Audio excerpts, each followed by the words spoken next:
Hey everybody, how's it going? My banana female just laid her first clutch of eggs ever.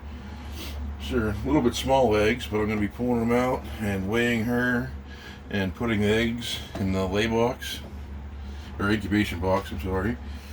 And she was bred to a pastel champagne banana, so we can get super pastel champagne bananas, champagne bananas, pastel champagne bananas, super bananas, just bananas, pastels, and champagnes, all kinds of different things. But really excited to see when that happens. But I'm going to try to pull her out without getting bitten because they can be pretty defensive when they're guarding their eggs.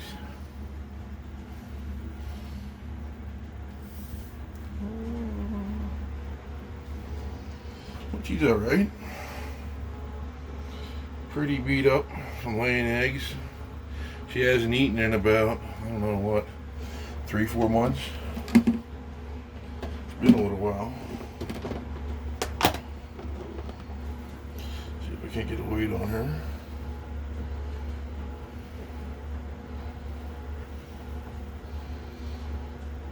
She is 1,037 grams after laying her eggs. I'm going to just leave her in here for a minute until we can get her washed up and everything. Now for the eggs. I wonder if I could probably just set this whole thing right on there. Carrot. We have 1, 2, 3, 2, 4, 6, 7 eggs. It's like one slugger, totally different. One possible slug. I'll look for they call that a boob egg. I'll look for an embryo in there and see if it has one or not. Well, that'll be the tiny egg. Another boob egg, but that one looks a lot better. That one will probably definitely hatch. And then 4 good eggs.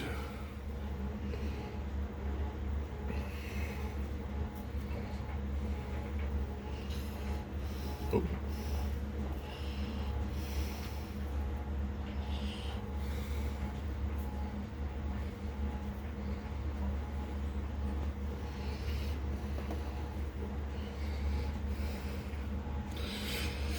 And they weigh 400 grams, which is really light for them, but with those 2 eggs there, that's to be expected. And I'll write down some information and be back in a second. Go. Give these guys a candle. Check for the embryo.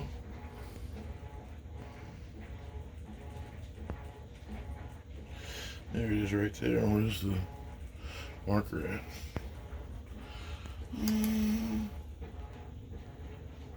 Right there. There? Yeah.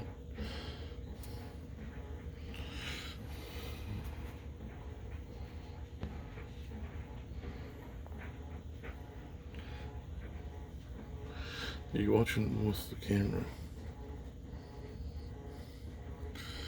You see that little jiggly embryo circle right in there? That's what we're marking.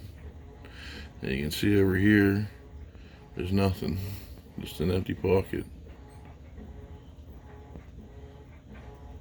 And there's the veins, and then right there's the embryo. That's what we want facing upwards.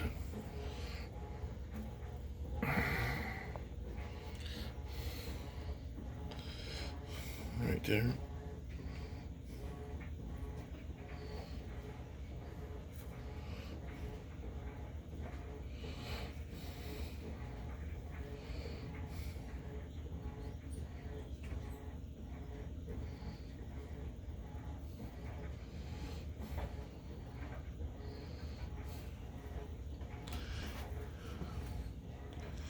Now onto the boob eggs and see how they look.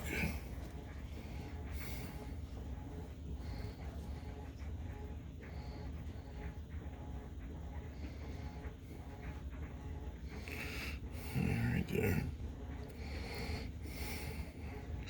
A little bit harder to see. It actually looks like there's a bigger air pocket than that for some reason. That'll be alright. And now for the tiny, tiny little guy. There's actually vein work in there, so right there. That one might actually hatch. It's unbelievable.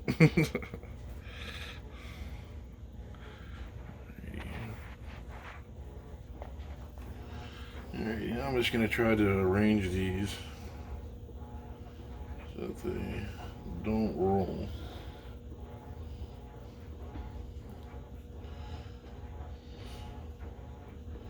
Not as easy as you'd think.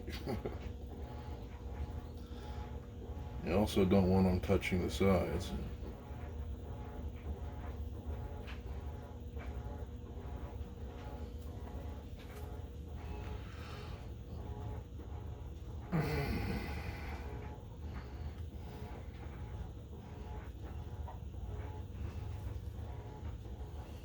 Let's do it like this.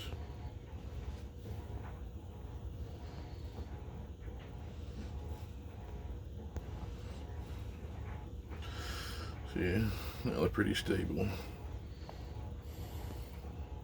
Some people use like toothpicks and they'll stick them in there to stabilize them, or actually have some.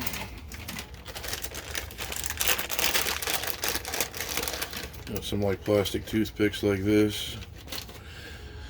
And some people use Q-tips or whatever, and you just stick them in there like that.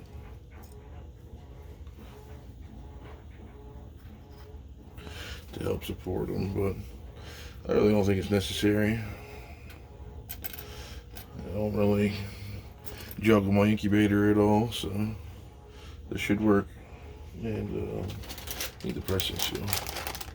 Pause it.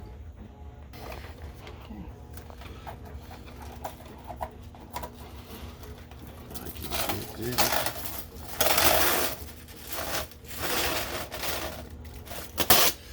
Put some pressing seal on there. This actually just helps keep the humidity in for the whole entire time. And then about every 2 weeks, I'll change this pressing seal because it'll build up condensation. You don't want it dripping down on the eggs because that can cause mold and give them all kinds of other problems with having them.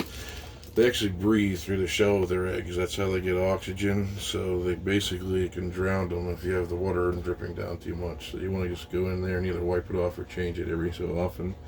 But that's what I do. Then I have perlite in there. Actually, open it back up. See it. Okay, there's perlite right down in there. And then actually that is an aquarium divider you can get on, I think I got it on Amazon. It's actually for dividing fish in an aquarium. It works really well. It has smaller squares so the snakes can't get their heads through it and get stuck in it and everything. And then I just completely soak that perlite with water until when you pick up a little bit on it, you can see water pooling it down in there. And then you're good to go. And then when I change this saran wrap or pressing seal every 2 weeks or so, I'll double check the water, usually every 2 weeks, and just see how the water's doing. And if it doesn't pull up on the side when I lift up on it like that a little bit, I'll add a little bit of water to it, and that's all you have to do. Here's the card I made up for so we know which one's which. And then I'm just going to go put this in the incubator and clean off the female and throw this little itty bitty slugger away.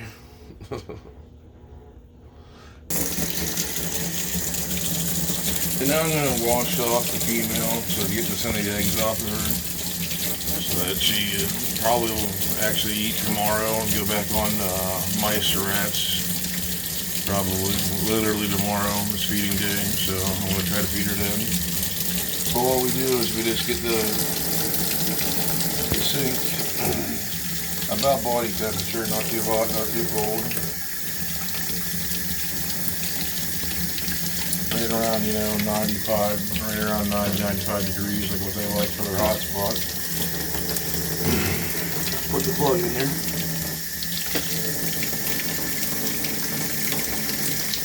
Let it fill on up.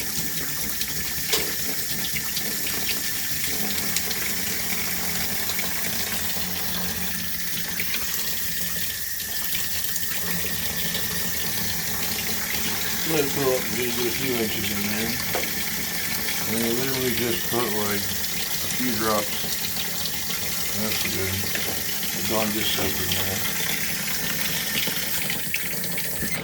And then mix it all up.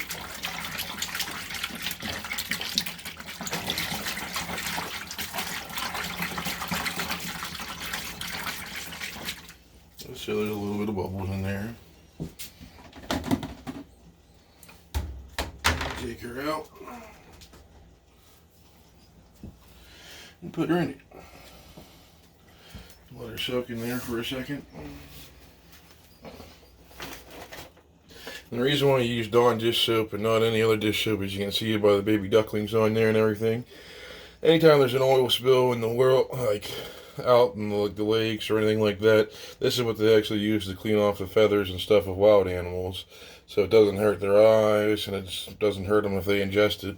So this is why you use the blue Dawn dish soap, and you usually see them with like the baby ducks on them like that, meaning they're safe for animals. And just get her in here a little bit, rinse her off, and I'll put some fresh paper towels down here real quick. I should have cleaned out her other tub first, but wasn't really thinking.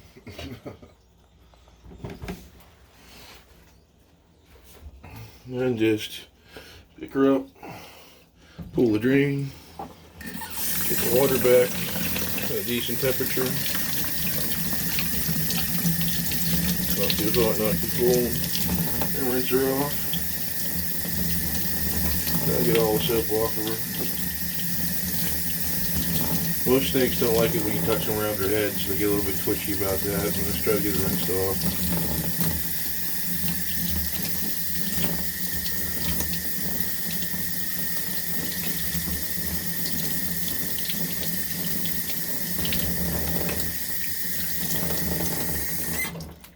And I'll put her in here for a second. Hit this somewhere in my room. You can pause it. See, you're playing. I'll do the same thing with this. Take the lid off. So you can see we haven't cleaned this out in like what, a month or two? A month probably. Might not. She might have got cleaned out. She just hasn't eaten. Yeah, she hasn't eaten, so she's no poop or anything in there. Really, just small little urates in the corner. You don't really have to worry about cleaning them out a whole lot during that time. Pretty much leave them alone. Let them do their own thing. And a little bit of hot water in there. Same thing, a little bit of hot water. A little bit of Dawn dish soap.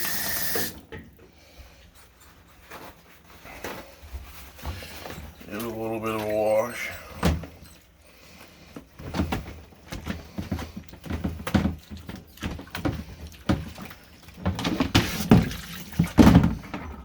Off the lid too.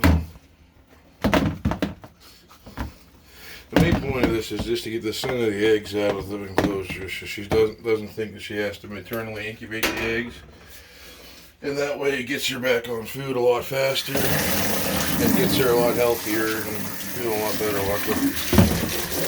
And you can also breed them a lot faster that way then too.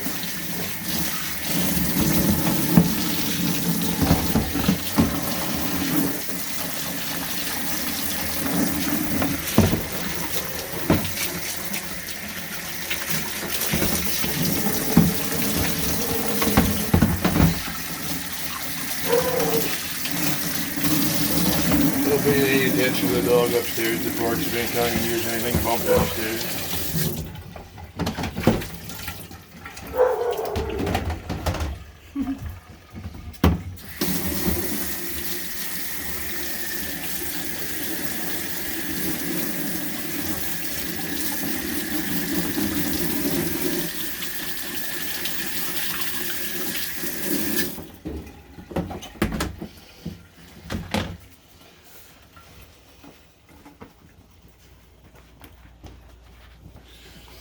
And with the snakes, it doesn't really matter if there's, you actually want a little bit of humidity in there, so I won't bother rinsing out or drying out the water bubbles in there. I'll just leave them in there.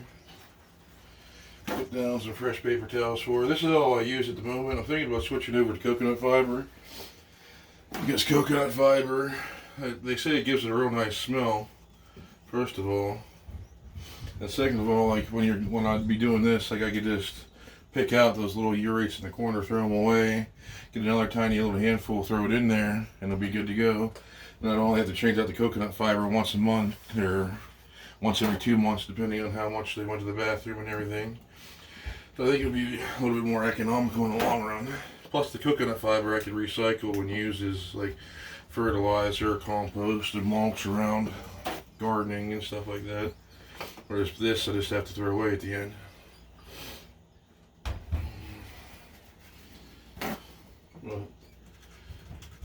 That, and then I'll put her water bowl back in there, and put her back in there, and put her back over the heat mat. She's good to go.